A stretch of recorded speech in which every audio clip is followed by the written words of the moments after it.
কেউ যদি কোরআন শরীফ দেখে দেখে পাঠ করে তার চোখের দৃষ্টি শুধুই বৃদ্ধি পেতে থাকে। আলহামদুলিল্লাহ রব্বিল আলামিন, আসসালাতু আসসালামু আলাইকা আলা সাইয়্যিদিল মুরসালিন ওয়া আলা আলিহি ওয়া সাহবিহি আজমাইন।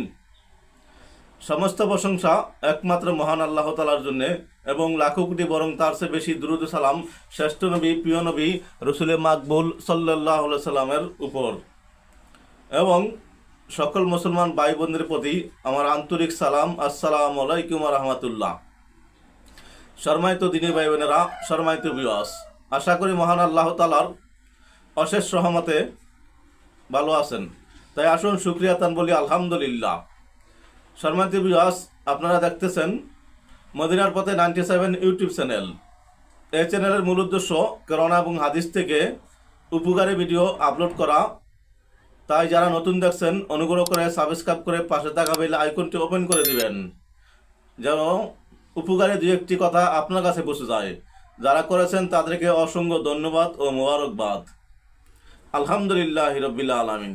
সম্মানিত ভিউয়ার্স, আজকে আমাদের বিষয় হচ্ছে পবিত্র আল কোরআনের 46তম সূরা নিয়ে সংক্ষিপ্ত আলোচনা।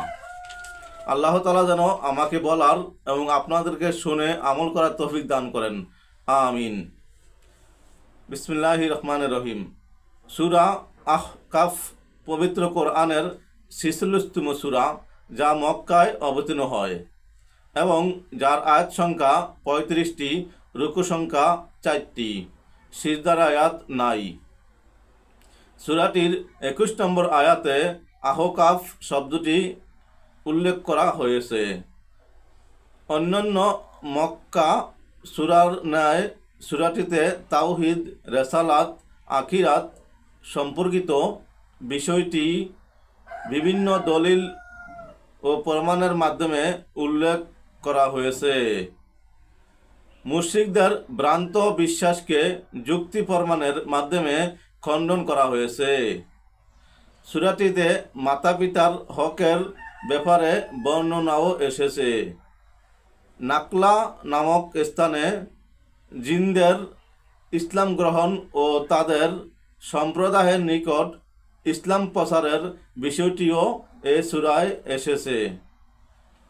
পরিশেষে পাপাচারী সম্প্রদায়ের ধ্বংসের বিষয়টিও উল্লেখ করা হয়েছে সূরাটিতে। ইহা মাসানির অন্তর্ভুক্ত সূরা। মাসানি বলা হয় ওই সূরাকে যেই সূরা মিউন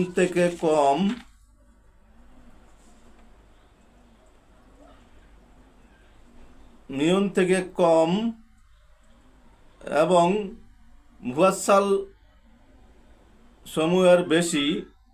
রাসূলুল্লাহ সাল্লাল্লাহু আলাইহি সাল্লাম বলেছেন, আমাকে ইনজিল কিতাবে যা রয়েছে তার পরিবর্তে মাসানি সূরা সমূহ দান করা হয়েছে।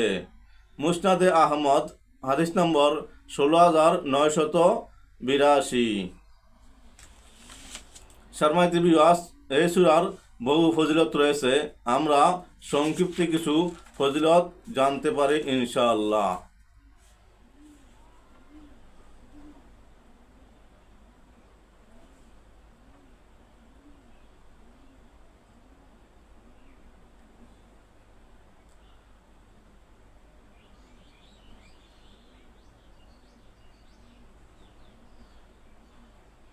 এই সূরাটিতে সীমালঙ্ঘনকারীদের মধ্যে শীর্ষস্থানীয়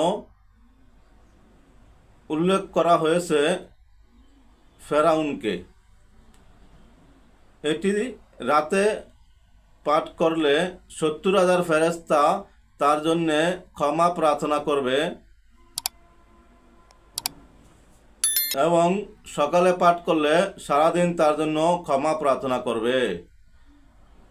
সূরা দুখান শব্দের অর্থ হলো দুয়া। পারা 25, রুকু 3, আয়াত 59, সিজদার আয়াত নাই। সম্মানিত ভিউয়ার্স, কোরআন শরীফ যত পাঠ করি ততই মধুর লাগে। তাই আসুন আমরা বেশি বেশি কোরআন তেলাওয়াত করি, দুনিয়া আখিরাতে কামিয়াব হই। উপকার মনে হলে অবশ্যই সাবস্ক্রাইব করতে ভুলবেন না, শেয়ার ও লাইক করে অপর ভাইকে জানিয়ে দিবেন। আসসালামু আলাইকুম রহমতুল্লাহ।